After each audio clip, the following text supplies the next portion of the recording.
رب زدني علما.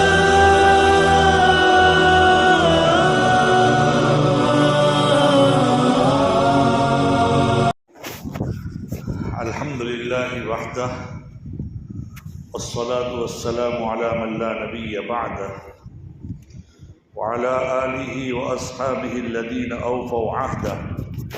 أما بعد، فأعوذ بالله من الشيطان الرجيم. بسم الله الرحمن الرحيم. إن الدين عند الله الإسلام. وقال تعالى: ومن يبتغي غير الإسلام دينا فلن يقبل منه. صدق اللہ مولانا العظیم. عزیزو، دوستو، بزرگو، میں نے گزشتہ ہفتے بھی کہا تھا کہ حق تعالی شانہ نے جو ہمیں نعمت اسلام کی دی ہے بہت بڑی. اس کا کمپیریزن اور اس کا موازنہ، اس کا تقابل دوسرے مذاہب کے مقابلے میں کریں تو ہمیں معلوم ہوتا ہے کہ اللہ نے ہمیں کتنا بہترین دین دیا ہے. میں نے بتایا تھا گزشتہ ہفتے دو باتیں بتائی تھی کہ اللہ نے ہمیں جو دین دیا ہے، ایمان دیا ہے، ایمان کے اور غیروں کے یہاں ایمان نہ ہونے کی وجہ سے کیا کیا نقصان ہے. ایمان ہونے کی وجہ سے آدمی کے اوپر کیسے بھی حالات آ جائیں لیکن وہ کہتا ہے کہ اللہ نے جو چاہا وہ کر دیا. اللہ ہی سب کچھ کرتا دھرتا ہے. اللہ کی مشیت اور اللہ کے حکم کے بغیر دنیا کا ایک پتا بھی نہیں ہل سکتا. یہ ہمارا عقیدہ ہے. ساری ہی انسانیت آپ کو فائدہ پہنچانا چاہے لیکن اللہ نہیں چاہتا تو کچھ بھی نہیں فائدہ پہنچ سکتا. اور ساری ہی انسانیت اگر آپ کو نقصان پہنچانا چاہے، ساری ہی مخلوق، لیکن اگر اللہ نہیں چاہتا تو کچھ بھی نہیں ہو سکتا. ایسے ہی میں نے دوسری جو بات بتائی تھی ماں باپ کا اور ان کے حقوق کا تصور، عقیدہ. غیروں کے یہاں ماں باپ کا کیا حیثیت ہے یہ بات ہوئی تھی کہ ان کے یہاں تو ماں باپ کو یہاں تک کہنے والے لوگ ہیں کہ تم نے ہمارے پر کیا احسان کیا، یہ بات بتائی تھی. تو ماں باپ کے بارے میں نے باتیں تفصیل سے بتائی تھی. کچھ باتیں اور مزید میں بتاؤں گا جس سے معلوم ہوگا کہ اسلام نے ہمیں کیا عقیدہ دیا ہے، اسلام نے ہمیں کیا تصور دیا ہے اور غیروں کے اندر کیا بات.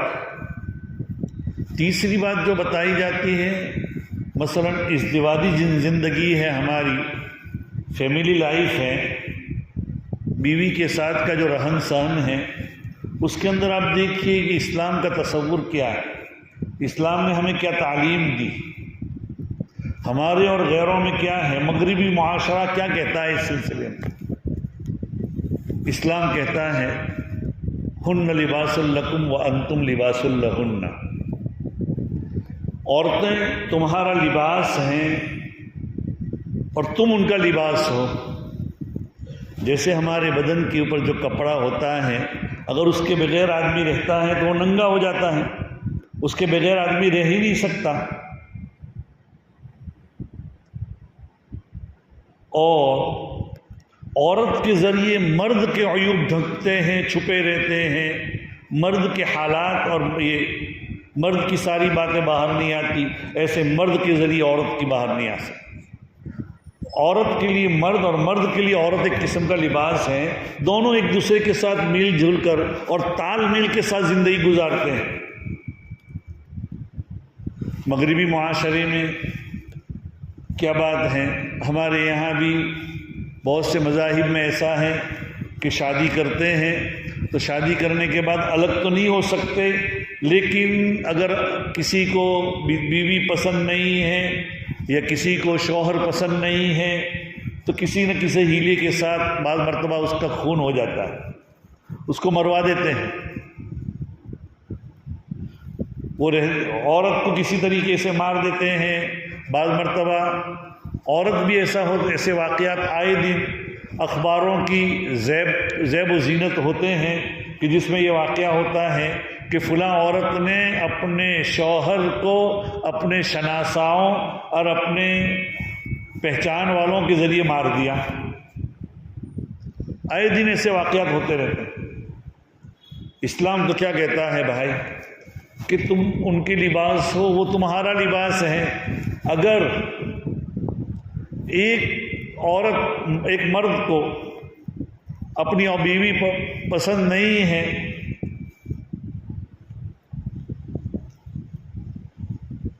قرآن پاک میں تو کہتے ہیں اگر ان کے درمیان میں آپس میں اختلاف ہو جائے تو ان کے درمیان صلح کرا دو، فلا جناح علیہما ان یصلحا بینہما، ان کے درمیان صلح کرا دو میاں بیوی کے درمیان۔ اگر میاں بیوی کے درمیان صلح کی کوئی امکان نہیں ہے، اگر کسی وجہ سے ان کے آپس کی انبن ہے اور اس کی کوئی شکل نہیں ہے تو اس کی بھی شکل اسلام نے بتائی ہے۔ اگر شوہر کو پسند نہیں ہے تو شوہر نے کہا ہے کہ تم اس کو اس انداز میں اپنے نکاح سے الگ کر دو، طلاق دے دو۔ ایک طلاق دینے کا حکم دیا ہے بس، پھر اس کو چھوڑے رکھو، مستقبل میں کئی پشیمانی ہوگی تو دوبارہ نکاح کر سکتے ہیں بغیر حلالہ وغیرہ کے، ایک ہی طلاق دے دو بس، یہ کہتا ہے اسلام۔ تو اگر بیوی کو اپنا شوہر پسند نہیں ہے کسی وجہ سے، شوہر کو بیوی تو پسند ہے تو شریعت اسلامیہ نے یہ کہا ہے کہ بھئی وہ کوئی انبن بننے کی کوئی شکل ہی نہیں ہے۔ بعض مرتبہ شوہر کی کوئی ایسی ادا اس کو پسند نہیں آتی، یا شوہر کی اس کو طور و طریق یا کسی وجہ سے بھی آپس میں بغض ہو جاتا ہے، تو اس کو الگ کرنے کا طریقہ ہے کہ خلا کر لو۔ خلا کے طریقے شریعت نے بتلائے ہیں کہ تم نے جو مہر لیا ہے وہ اس کو واپس دے دو، تم نے اس کے پاس سے جو چیز لی ہے وہ اس کو واپس دے دو اور اس کو کہو کہ مجھے اپنے نکاح سے الگ کر دو۔ آپس کا اس کے اندر بھی اگر اس طرح ہوتا ہے تو وہ ایک ہی طلاق ہوتی ہے، الگ جو اختلاف ہے اس میں کچھ۔ تو بہرحال یہ اسلام نے ازدواجی زندگی کا ہمیں تصور دیا ہے، ایک یہ دیا ہے کہ آپس کے میل جول کی بنا پر آدمی کیسے زندگی گزاریں گے۔ اور اس کے مقابلے میں مغربی معاشرہ کیا کہتا ہے؟ مغربی معاشرہ کہتا ہے کہ نکاح ایک کانٹریکٹ ہے، ایک دوسرے کا خیال رکھنا ہے، لیکن بیوی کی کمائی الگ، شوہر کی کمائی الگ، دونوں 20-20 25-25 30-30 سال رہتے ہیں، لیکن بیوی کہتی ہے کہ یہ میرا اور یہ میرا۔ حالانکہ اسلام کے اندر ہوتا یہ ہے کہ اسلام میں تو دونوں کو ایک دوسرے کا لباس کہا ہے، جب لباس ہے تو وہ ایک بدن ہے، وہ ایک ہی بدن ہے، الگ ہے ہی نہیں۔ جب الگ نہیں ہے تو میرا اور تیرا کیسے ہوگا؟ حتیٰ کہ ایسے واقعات رونما ہوتے ہیں کہ اگر بیوی نے اپنے شوہر کے پاس سے اگر ایک آدھ سگریٹ لی ہے تو شوہر دوسرے وقت میں کہتا ہے کہ لے یہ تیری سگریٹ واپس۔ یہاں تک ہوا ہے میرا اور تیرا کے اندر۔ اسلام یہ کہتا ہے کہ نہیں، آپس میں ہن لباس لکم وانتم لباس لہن، تم ایک میک رہ کر رکھو، ایک کا خیال رکھو، بیوی کی قربانیاں دیکھو، اور بیوی بھی اپنے شوہر کی قدر کریں کہ یہ میرا رب مجازی ہے۔ دنیا میں اگر کسی کو سجدہ کرنے کا حکم ہوتا اللہ کے علاوہ تو بیوی کو حکم ہوتا کہ اپنے شوہر کو سجدہ کریں۔ دونوں ایک دوسرے کے حقوق اور کیا ہم ہیں، آپس میں ہم ایک ہی اس طرح رہے، یہ اسلامی تعلیمات ہیں۔ کہنے کا مقصد یہ ہے کہ اسلام نے ہمیں بہت بڑی نعمت اسلام اللہ نے ہمیں دی ہے، جو غیروں کے اندر یہ بات نہیں پائی جاتی۔ چوتھی بات یہ ہے کہ اسلام کے اندر خیر خواہی، الدین والنصیحہ، دین خیر خواہی کا نام ہے۔ انسان ساری دنیا کا خیر خواہ ہوتا ہے، مسلمان ہر ایک کا خیر خواہ ہوتا ہے۔ حدیث میں آتا ہے، یہ لمبی حدیث اس کی تصریح ہے، لیکن ساری ہی انسانیت کے لیے انسان مسلمان کیا خیر خواہی کے لیے بنایا گیا ہے۔ آپس میں مسلمان آپس میں ایک دوسرے کے لیے بھی خیر خواہ ہوتے ہیں، غیروں کے اندر یہ بات نہیں پائی جاتی۔ ہم اپنی زندگی گزارتے ہیں، میں اپنی زندگی گزارتا ہوں، دوسرا دوسرے کی اپنی زندگی گزارتا ہے، حتیٰ کہ پڑوس میں رہتے ہوئے سالہ سال ہو گئے لیکن ایک دن بات بھی نہیں ہوئی کبھی۔ ایسے بھی واقعات یورپ اور امریکہ میں، اور ممکن ہے اب تو ہمارے ملک میں بھی پیش آتا کہ بات پڑوس میں رہتے ہیں لیکن پڑوس کے گھر کا چولہا جلا یا نہیں ہمیں معلوم بھی نہیں۔ یہ حال ہوتا ہے۔ اسلام تو خیر خواہی کا مذہب ہے۔ اگر پڑوسی کے جو حقوق ہیں، اللہ کے رسول صلی اللہ علیہ وسلم نے فرمایا ما زال جبرائیل یوصینی حتی ظننت انہ سیورثہ، او کما قال علیہ الصلوۃ والسلام، کہ مجھے برابر جبرائیل امین پڑوسی کے بارے میں وصیت کرتے رہے، یہاں تک کہ مجھے یہ گمان ہو گیا کہ اس کو وارث بنا دیں گے۔ تو کہنے کا مقصد اسی طریقے سے خیر خواہی کا نام ہے۔ امام ابو حنیفہ نور اللہ مرکزہ بہت بڑے تاجر تھے کپڑوں کے، اللہ تعالیٰ نے بڑی یہ دی تھی ان کو۔ ایک دن ایک گاہک ان کے یہاں جانے لگا تو امام صاحب اپنی دکان کو بند کر کے آ رہے تھے کہ حضرت میں تو آپ کے یہاں آ رہا تھا، آپ کیوں آج وقت سے پہلے دکان بند کر دی؟ تھوڑا آہستہ کر دو اس کو۔ آج آپ نے دکان کیوں بند کر دی وقت سے پہلے؟ فرمایا کہ آج بادل ہیں، سورج برابر نکلا نہیں ہے۔ جو کپڑوں کے بیپاری ہے وہ سن لے، یا جو کرتے ہیں جزوی طور پر، آج بادل ہیں اور بادل کی وجہ سے سورج کی روشنی برابر نکلی ہوئی نہیں ہے، تو میں نے سوچا کہ میرے یہاں جو گاہک آئے گا تو اس کو کپڑا برابر نظر نہیں آئے گا، اور وہ کپڑا برابر نظر نہ آنے کی بنا پر وہ دھوکہ کھا کر نہ لے جائے اس کو جیسا چاہیے ایسا، اس لیے میں جا رہا ہوں واپس دکان بند کر کے۔ اور ہمارے یہاں کپڑوں کے گاہک اگر آپ جائیں گے تو ان کے یہاں اگر بجلی جلی ہوئی نہیں ہوگی تو بجلی جلا دیں گے، اور ایک نہیں 10 جلا دیں گے، اور پھر بھی وہ ہائی لائٹ ہوگی تو کپڑا آپ کو اجالے میں ایسا لگے گا کہ بہت عمدہ ہے۔ لیکن گھر جا کر بعض مرتبہ دیکھتے ہیں کہ ہم نے دھوکہ کھایا، ایسا معلوم ہوتا ہے۔ اس لیے عزیز و دوستو، یہ خیر خواہی کا نام ہے۔ اسلام کا جب عروج تھا تو ایک غیروں کا ملک تھا، وہاں کے بادشاہ نے کہا کہ دیکھیے جاؤ بغداد جا کر کہ مسلمانوں کی فتح و نصرت کیوں ہو رہی ہے ہر جگہ کے اوپر، یہ کیوں آگے بڑھ رہے ہیں، دن بدن ان کا مذہب بھی آگے بڑھ رہا ہے اور ان کو کامیابی ان کے قدم چوم رہی ہے، کیا بات ہے؟ تو اپنا ایک آدمی بھیج دیا جاسوس کے طور پر، بغداد جا کر گیا۔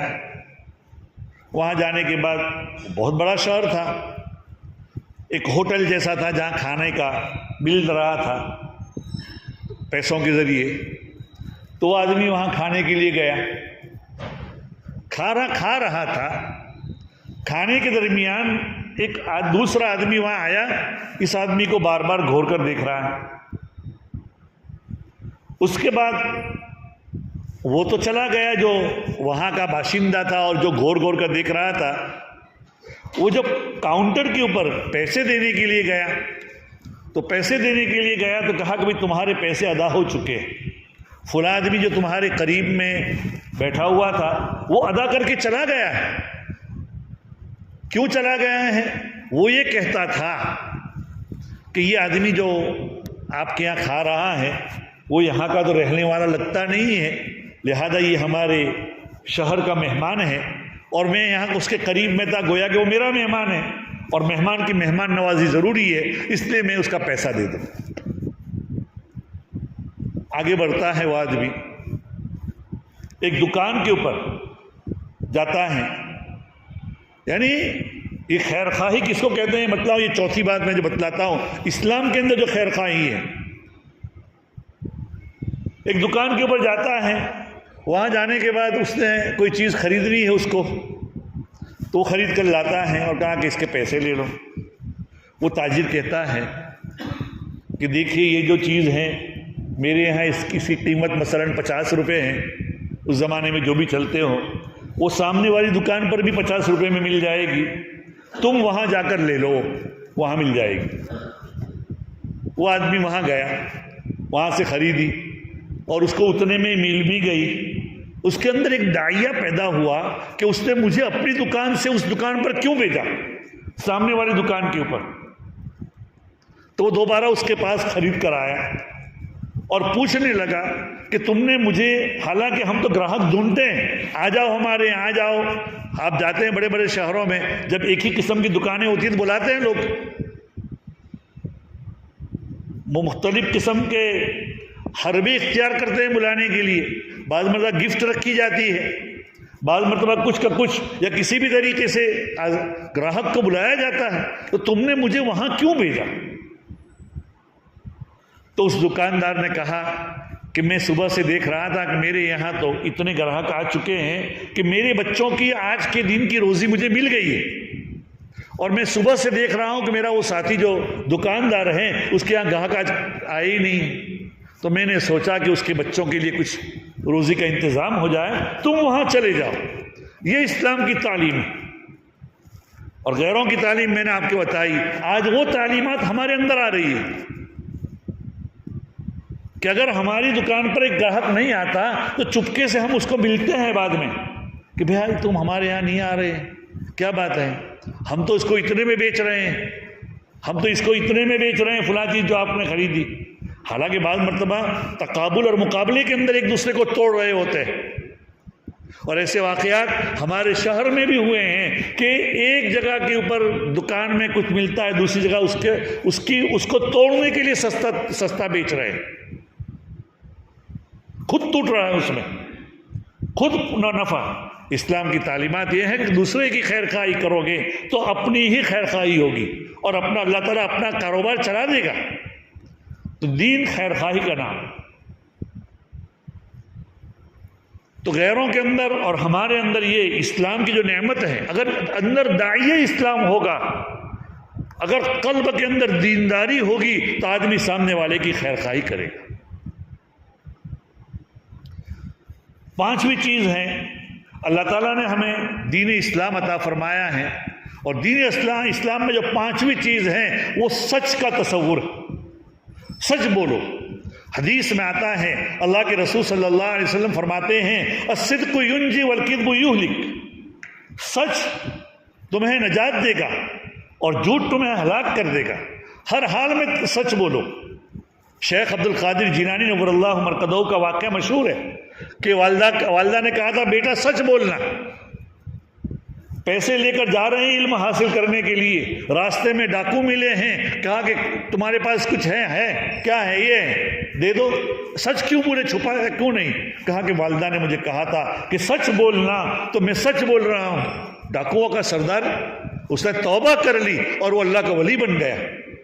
یہ بچے ہیں ابھی. تو ایک واقعہ اور میں سناؤں آپ کو سچ بولنے کا. ہمارے ہندوستان کے اندر یہ حضرت شیخ زکریا نور اللہ مرقدہ کا جو شہر ہیں، جو گاؤں ہیں، کاندلہ، حضرت جی وغیرہ سب کا وہ کاندلہ شہر ہیں. ان کے زمانے سے بھی پہلے حضرت شیخ زکریا اور حضرت جی مولانا انعام الحسن اور مولانا یوسف صاحب وغیرہ، ان کے زمانے سے پہلے کا واقعہ ہے. مفتی الہی بخش ایک بزرگ تھے، سال آج سے 300 سال تقریباً ممکن ہو گئے ہوں، 200-300 سال.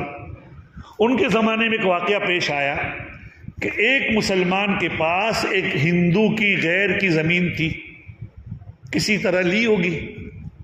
اب جب واپس لینا تھا تو وہ مسلمان کہہ رہا ہے کہ تو میری زمین ہے. اب اس زمانے میں باقاعدہ لکھت پڑھت تو ہوتی نہیں تھی اور رجسٹریشن بھی ہوتا نہیں تھا اس طریقے سے جیسے اس زمانے میں ہو رہے ہیں. تو لاؤ یہ زمین میری ہے. ہندو نے مانگا، مسلمان نے کہا میری ہے.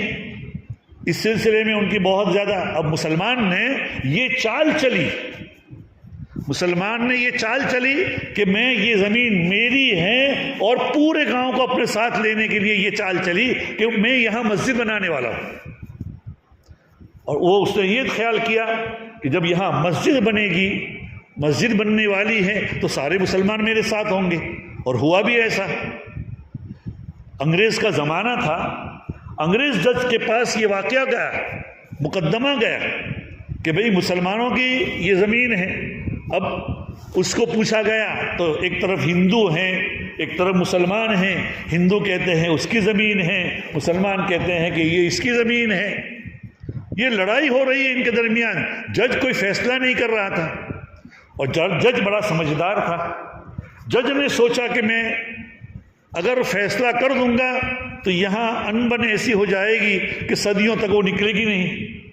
اور زمینوں کی دشمنی بعض مرتبہ جو ہو جاتی ہے، 1 انچ یا 1 فٹ کے لیے صدیوں تک اور آپس میں نسلوں تک رہتی ہے. آپ واقعات دیکھیں گے. تو جج سمجھدار تھا. جج نے اس ہندو کو کہا کہ بھئی دیکھ، تیرے پاس بھی یہ لوگ بھی کہتے ہیں اس کی، یہ لوگ بھی کہتے ہیں اس کی، اور باقاعدہ کوئی ایسی تو نہیں ہے. تیرے پاس کوئی ایسا آدمی ہے جو تمہارے درمیان فیصلہ کرے؟ تو اس نے کہا کہ میرے پاس ایک مسلمان ہے فیصلہ کرنے والا. کون ہے بھائی؟ وہ مسلمان ایسا ہے کہ جس کی بات مسلمان بھی مانتے ہیں، ہندو بھی مانتے ہیں. وہ جو کہے گا وہ میں مان لوں گا. اگر وہ کہے گا کہ یہ مسلمان کی زمین ہے تو میں اس کو مسجد بنانے دوں گا، اور اگر وہ کہے کہ یہ ہندو کی زمین ہے تو پھر ہمیں جو چاہے وہ ہم کریں گے. ممکن ہے کہ ہم مندر بھی بنا دیں. مفتی الہی بخش صاحب رحمۃ اللہ علیہ کو اگلی جو پیشی تھی، اگلی جو مدت تھی، اس میں بلایا گیا. مفتی الہی بخش کے سامنے واقعہ تھا پورا. اللہ والے تھے بڑے. ان کو جب پوچھا گیا، جج نے پوچھا کہ یہ جو زمین کا دعویٰ کر رہا ہے یہ ہندو اور یہ مسلمان دونوں دعویٰ کر رہے ہیں، تو یہ زمین کس کی ہے آپ کے علم کے مطابق؟ آپ جانتے ہیں؟ کہاں جانتا ہوں. کس کی ہے آپ کو معلوم ہے؟ تو کہا وہ ہندو کی ہے، یہ مسلمان کی زمین نہیں. اور دلیل اس کے اوپر یہ ہے، آپ کو معلوم ہے کہ یہ ہندو یہاں مندر بنانے والے ہیں. تو حضرت مفتی الہی بخش صاحب رحمۃ اللہ علیہ نے فرمایا کہ دیکھو یہ زمین اس کی ہے، چاہے وہ اس میں اگر اس کو دے دی جائے اور وہ اس میں اپنا گھر بنائے یا مندر بنائے، یہ اس کو اپنا اختیار ہے اس کی. جج نے جو فیصلہ کیا وہ فیصلہ یہ تھا کہ آج مسلمان ہار گئے، اسلام جیت گیا. مسلمان ہار گئے، اسلام جیت گیا. اس لیے کہ ایک مسلمان نے اسلام کے تقاضے کے مطابق، کہ اسلام کہتا ہے کہ خیر خواہی کرو، سچ بولو، سچ بولو، سچ. تو یہ سچ انہوں نے سچ بتلا دیا. اس لیے اسلام کی یہ جیت ہے، مسلمانوں کی جیت نہیں ہے. ہوا بھی ایسا کہ ہندوؤں نے کہا کہ ہم سارے کے سارے ان کی وجہ سے مسلمان ہو رہے ہیں، اور یہاں مسجد بنے گی. اور وہ مسجد بنی. یہ اسلام کے اندر جو ہے. تو عزیزو، دوستو، بزرگو، میں جو کہہ رہا تھا کہ بھائی اللہ تعالیٰ نے جو ہمیں اسلام جو دیا ہے، یعنی 5 چیزیں بیان کی ہیں. وقت پورا ہو رہا ہے اس لیے باقی کسی موقع پر اور بتلاؤں گا. اور 2-3 باتیں ہیں کہ جس کے اندر اسلام اگر اللہ نے ہمیں دیا ہے، اور غیروں کے اندر جو بات ہیں، غیروں کے اندر تو کیا جھوٹ بولنا ان کے یہاں جائز ہے. جتنا بھی کیا ہے، آپ ایسے ہر مذہب میں جھوٹ بولنا یہ درست نہیں ہے، لیکن عمل ہمارا غیروں کی طرح ہو گیا ہے کہ سامنے والے کو کسی طرح پھنساوے. اور غیر تو اس کو جو گناہ سمجھتے بھی نہیں، لیکن ہم بھی اب سمجھنے نہیں لگے. تو عزیزو، دوستو، یہ 5 چیزیں میں نے دی کہ اسلام ایک تو اللہ تعالیٰ نے ہمیں ایمان دیا ہے، اور ایمان کا کیا ہے، ازدواجی زندگی کی کیا برکات ہیں، اور غیروں کے اندر کیا نقصانات ہیں، اور یہ تمام باتیں میں نے بتائی. تو اللہ تعالیٰ نے ہمیں جو نعمت اسلام دی ہے، اس نعمت کی قدر کریں. اسلام کے جو ہمارے عقائد ہیں، ان عقائد کے اوپر جمے رہیں. اسی کے اوپر اللہ تعالیٰ نے ہماری کامیابی رکھی ہے. اللہ تعالیٰ ہمیں اس کی قدر کرنے کی توفیق نصیب فرمائے. وآخر دعوانا الحمدللہ رب العالمین.